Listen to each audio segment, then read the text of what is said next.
Elle pensait que le monde détestait la France. Elle, la jeune journaliste américaine, pur produit d'un système qui lui avait appris que la puissance se mesurait en porte-avions et en dollars. Elle était convaincue que notre pays n'était plus qu'une relique, un musée à ciel ouvert peuplé de grévistes arrogants et de poètes surannés. La claque qu'elle a reçue en partant à la rencontre du monde est monumentale. Ce voyage, qui devait être le couronnement de sa thèse sur la suprématie anglo-saxonne, s'est transformé en une véritable leçon d'humilité, une redécouverte forcée de ce que signifie réellement l'influence. Voici son histoire. Emily O'Connell était l'archétype de la jeune ambition américaine. Diplômée avec les honneurs de l'Université de Columbia, elle avait rapidement gravi les échelons d'une grande chaîne d'information conservatrice, America First Network. Dans ses veines coulait non pas du sang, mais une certitude inébranlable, celle que l'Amérique était le centre du monde, son gendarme, son modèle, son avenir. Elle était née et avait grandi dans cette idée d'une nation indispensable, une conviction renforcée par un écosystème médiatique qui présentait le reste du monde comme un ensemble de nations soit alliées et dépendantes, soit hostiles et arriérées. Pour elle, la France était un cas d'école de la décadence européenne, une puissance du passé, rongée par les conflits sociaux, incapable de s'adapter à la modernité, et dont l'influence culturelle se limitait à des sacs à main de luxe et à du fromage odorant. Un jour, son rédacteur en chef, un homme à la mâchoire carrée et au patriotisme aussi rigide que son costume, la convoqua dans son bureau aux larges baies vitrées surplombant Manhattan. Il lui confia une mission de rêve, un projet de documentaire prestigieux. « Emily, je veux que tu réalises une série. » Titre provisoire, le déclin des anciens empires. Le premier épisode sera sur la France. Montre au monde que leur modèle est à bout de souffle. Montre-leur que le soft power français n'est qu'un mythe et que la seule véritable influence, aujourd'hui, est la nôtre. Les yeux d'Emily pétillèrent. C'était l'occasion de sa vie. Prouver au monde entier la supériorité du modèle américain était plus qu'un travail, c'était une croisade. Dans son esprit, le scénario était déjà écrit, elle filmerait des manifestations violentes à Paris, interrogerait des économistes pessimistes, et recueillerait les témoignages de jeunes Français rêvant d'immigrer dans la Silicon Valley. Elle imaginait déjà les images de fast-food bondés face à des bistrots vides, la vitalité de Netflix écrasant le cinéma d'auteurs subventionnés. Elle se voyait déjà conclure son reportage par une phrase choc sur l'inéluctable triomphe du pragmatisme américain sur le romantisme français dépassé. Armée de son budget conséquent, du dernier équipement de tournage et d'une application de traduction dernier cri, Emily s'envola pour sa première destination. Non pas Paris, ce serait pour le grand final. Sa stratégie était plus subtile. Elle commencerait par l'Afrique, là où l'héritage colonial français, pensait-elle, avait laissé des cicatrices si profondes que la haine devait y être palpable. Elle choisit Dakar, au Sénégal, certaine d'y trouver un ressentiment à l'état pur. Le vol long courrier la déposa à l'aéroport Blaise Diagne, et dès le trajet en taxi vers son hôtel, Emily commença à filmer, cherchant du regard les signes de la pauvreté et du ressentiment post-colonial. Elle s'attendait à voir une ville brisée, une culture étouffée, portant encore les stigmates de la domination française. Le lendemain, sous un soleil de plomb, dans l'effervescence d'un quartier intellectuel de Dakar, elle installa sa caméra. Son plan était simple, interroger des leaders d'opinion locaux sur le passé colonial et les amener à critiquer la France pour mieux vanter, par contraste, l'aide américaine, symbole de modernité et de liberté. Sa première cible fut un médecin d'une cinquantaine d'années, le docteur Diop, directeur d'une clinique réputée, un homme à l'élégance sobre et au regard perçant. Il portait un boubou impeccable et s'exprimait dans un français d'une pureté cristalline. « Bonjour, madame, je suis Emily O'Connell. Nous réalisons un reportage sur l'influence culturelle en Afrique. » Le docteur Diop, bien que surpris, l'invita à s'asseoir à l'ombre d'un manguier dans la cour de sa clinique. Emily lança son offensive, certaine de son effet. « Docteur, le Sénégal a longtemps été sous domination française. Quel est, aujourd'hui, le sentiment de votre peuple face à cet héritage complexe ? » Elle s'attendait à une diatribe sur l'oppression, l'exploitation, les blessures de l'histoire. La réponse du médecin la désarçonna complètement. L'héritage français ? Complexe, vous avez raison, commença-t-il d'une voix calme. Nul ne peut nier les souffrances de la colonisation. Ce serait une insulte à nos ancêtres. Mais réduire notre relation à la France à ce seul prisme serait une erreur tout aussi grande. La France nous a laissé une chose que nul ne peut nous enlever et qui nous unit aujourd'hui à des millions d'autres à travers le monde, la langue. Il fit une pause, ses yeux brillants d'une intelligence vive. Le français n'est pas pour nous la langue du colon.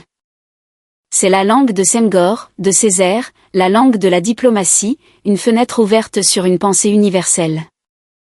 La francophonie n'est pas un instrument de domination, c'est un espace de dialogue, un pont. Quand je discute avec un collègue de Montréal, de Hanoï ou de Bruxelles, nous partageons plus qu'un vocabulaire, nous partageons une certaine manière de structurer le monde. Vous, Américains, vous nous apportez votre langue comme un outil commercial. La France nous a légué un outil pour penser. Émilie sentit son assurance vaciller. Le script qu'elle avait en tête se déchirait. Elle tenta de reprendre la main. Mais qu'en est-il de l'influence concrète? L'aide au développement, par exemple. Les États-Unis investissent massivement. Le docteur Diop l'interrompit avec un sourire poli mais ferme. Madame, cette clinique a été fondée avec le soutien de l'Institut Pasteur. Les médecins français qui viennent ici ne se comportent pas en conquérants. Ils viennent en partenaires. Ils partagent leur savoir, ils apprennent de nous. Leur approche est humaniste, pas mercantile. Quand la Chine construit un stade ou un pont ici, elle le fait avec ses propres ouvriers et attend un retour sur investissement politique ou économique. Quand les États-Unis financent un programme, c'est souvent conditionné à l'adoption de leurs modèles, de leurs normes. La France, malgré tous ses défauts, a conservé une certaine idée de la coopération qui respecte la souveraineté culturelle de l'autre. Elle n'impose pas son way of life avec la subtilité d'un bulldozer. Le médecin désigna un jeune patient qui courait dans la cour. Nous n'oublions pas le passé, mais nous ne sommes pas dupes du présent. Nous voyons bien la différence entre une puissance qui veut dominer et une nation qui, malgré ses contradictions, cherche encore à dialoguer. Nous ne détestons pas la France. Nous entretenons avec elle une relation adulte, exigeante, parfois conflictuelle, mais toujours empreinte d'un profond respect mutuel. C'est une chose que ni l'argent américain, ni les milliards chinois ne pourront jamais acheter. Le premier entretien fut un échec cuisant. Mais Émilie, tenace, refusa d'abandonner. Ce n'était qu'un avis, un intellectuel francophile. Elle passa le reste de la journée à interroger d'autres personnes, des étudiants, des commerçants. Les réponses variaient en intensité, mais le fond restait le même.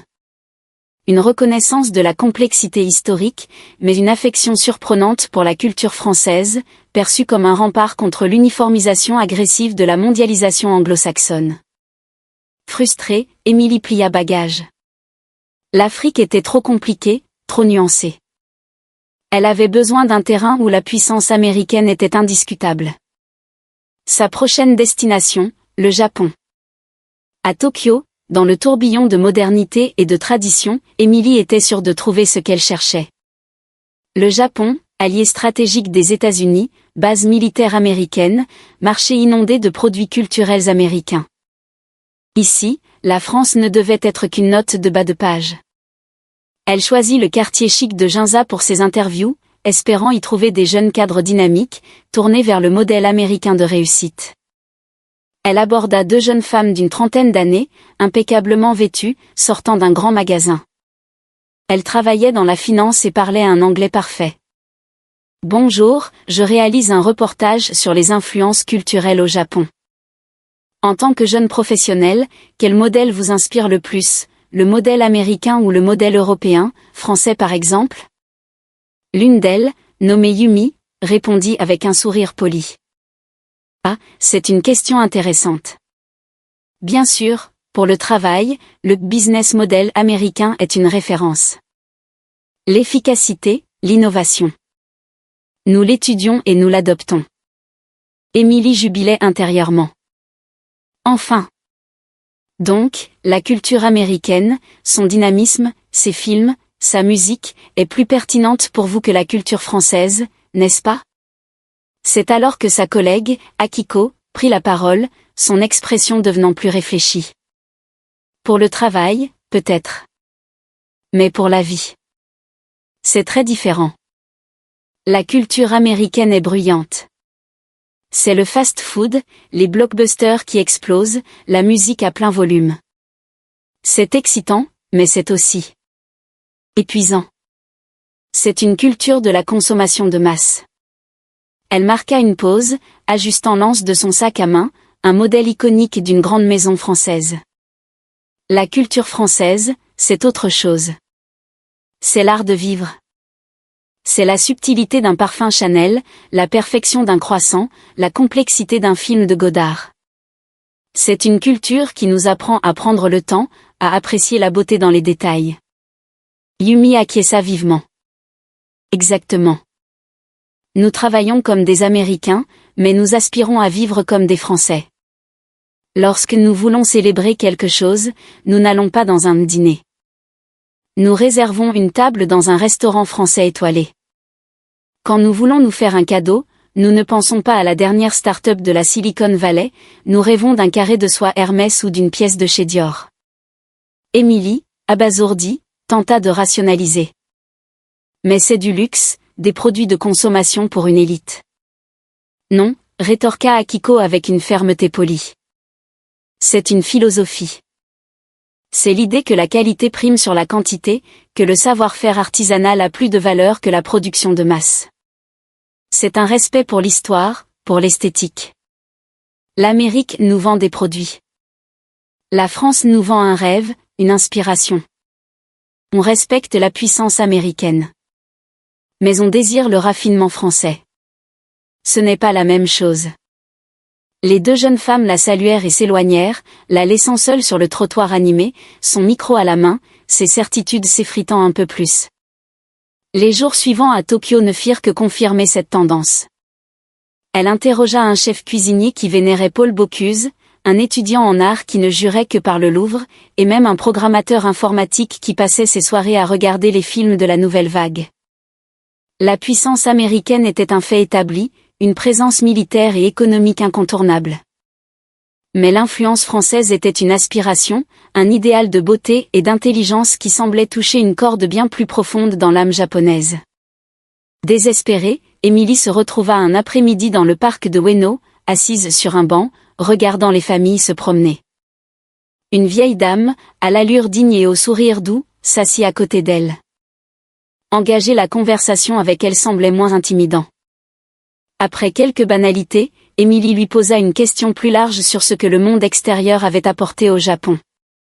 La vieille dame, une ancienne conservatrice de musée, réfléchit un instant. Dans ma jeunesse, après la guerre, l'Amérique était partout. C'était le jazz, le cinéma, le rêve de liberté. C'était une force immense, une vague qui a tout emporté. Et nous leur sommes reconnaissants de nous avoir aidés à nous reconstruire. Mais une vague, dit-elle en regardant un étang voisin, finit toujours par se retirer.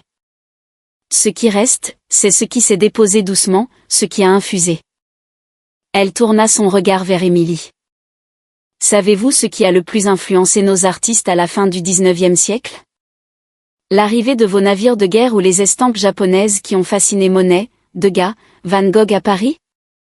Ce dialogue artistique, cet échange respectueux entre deux esthétiques, a créé l'impressionnisme, un mouvement qui a changé l'art pour toujours. La France n'est pas venue nous imposer sa vision. Elle a dialogué avec la nôtre.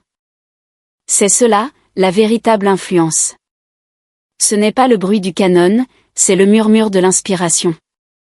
L'Amérique nous a donné des règles. La France nous a offert des couleurs. Émilie resta silencieuse. Le mot « dialogue » résonnait étrangement avec ce qu'elle avait entendu au Sénégal. L'idée d'une influence qui n'était pas une domination, mais un échange, commençait à faire son chemin dans son esprit. Mais elle n'était pas encore prête à l'accepter. Il restait une dernière étape. Le cœur du réacteur. Paris. C'est là, dans la capitale de ce pays prétendument en déclin, qu'elle trouverait la preuve finale de sa thèse. Elle s'envola pour la France, s'attendant à y trouver le chaos, la fin d'un monde. En arrivant à Paris, Émilie chercha activement les signes de la décadence qu'on lui avait décrite. Elle espérait des rues sales, des grèves paralysantes, une atmosphère de morosité. Bien sûr, elle vit des graffitis, entendit parler de manifestations, mais ce qui la frappa le plus fut autre chose, une vitalité intellectuelle, une effervescence qu'elle n'avait pas anticipée. Elle décida de se rendre dans le quartier latin, près de la Sorbonne, persuadée d'y trouver des jeunes désabusés et en colère. Elle entra dans un café philosophique, un de ces lieux typiquement parisiens où des étudiants et des habitués se réunissent pour débattre d'un sujet. Ce soir-là, le thème était « La puissance est-elle encore désirable ?» L'occasion était trop belle. Elle installa discrètement sa caméra et commença à écouter. Un groupe d'étudiants de Sciences Po et de la Sorbonne menait le débat avec une verve et une culture qui la laissèrent pantoise. Ils citaient Foucault, Aron, Bourdieu avec une facilité déconcertante. Après le débat, elle les aborda. Fascinant, dit-elle, en essayant de masquer sa surprise. Mais ne pensez-vous pas que ces débats sont déconnectés de la réalité ? Dans un monde où la puissance économique et militaire, comme celle des États-Unis, dicte sa loi, la France ne semble-t-elle pas impuissante ? Une jeune femme brune au regard vif, prénommée Léa, lui répondit du tac au tac. Vous confondez puissance et hégémonie. L'hégémonie américaine est un fait, mais elle est subie. Elle ne suscite pas l'adhésion, elle force l'obéissance. C'est la logique du plus fort. Mais est-ce désirable ? Personne ne rêve de devenir un empire qui impose sa volonté par la force. C'est un fardeau, pas un idéal. Un autre étudiant, Marc, enchaîna. Votre pays se voit comme le gendarme du monde. Mais un gendarme n'est pas aimé, il est craint. Nous, en France, nous avons peut-être perdu notre capacité à être les gendarmes du monde, et c'est tant mieux. Notre ambition est ailleurs. Nous ne voulons pas être les gendarmes du monde, nous aspirons à en être le phare. Cette phrase frappa Émilie comme un éclair. Le phare. L'idée était si puissante, si française. Un phare ? Répéta-t-elle, sceptique. Qu'est-ce que ça veut dire ? Ça veut dire que notre puissance ne réside pas dans nos missiles, mais dans nos idées, expliqua Léa. La Déclaration des droits de l'homme, la laïcité, l'idée d'un service public qui protège les plus faibles, l'exception culturelle qui affirme qu'une œuvre d'art n'est pas une marchandise comme une autre. Ce sont des idées qui continuent d'irriguer le monde entier. Elles n'ont pas besoin de porte-avions pour se propager. Elles voyagent avec les livres, les films, les débats comme celui-ci. Votre soft power, c'est McDonald's et Marvel. C'est de l'anesthésie culturelle. Le nôtre, c'est un appel constant à l'esprit critique. C'est plus exigeant, mais c'est infiniment plus durable. Émilie se sentait assiégée. Chaque argument qu'elle tentait de formuler était paré avec une aisance et une profondeur qui la désarmaient. Pour porter le coup de grâce à ses certitudes, elle eut une dernière idée, interroger un expatrié américain à Paris. Un de ces traîtres à la cause, qui avait abandonné le rêve américain. Elle trouva son homme en la personne de David, un entrepreneur en technologie d'une quarantaine d'années qui avait quitté la Californie pour installer sa start-up à Paris. Ils se rencontrèrent dans un espace de coworking du Marais. Pourquoi la France ? Lui demanda Émilie, s'attendant à des raisons fiscales ou logistiques. La réponse de David fut un réquisitoire. Parce qu'ici, j'ai une vie. Aux États-Unis, j'avais une carrière. Je travaillais 80 heures par semaine, je gagnais beaucoup d'argent, mais je n'avais le temps ni de le dépenser, ni de voir mes enfants, ni de lire un livre. Le rêve américain est devenu une course sans fin où le seul but est d'accumuler, sans jamais jouir. Ici, mes employés prennent 5 semaines de congés payés. Ils partent à 18 heures. Et vous savez quoi ? Ils sont plus créatifs, plus loyaux, plus productifs. Il se pencha vers elle, sa voix se faisant plus confidentielle. En France, la culture n'est pas un luxe pour le week-end, c'est l'oxygène que vous respirez au quotidien.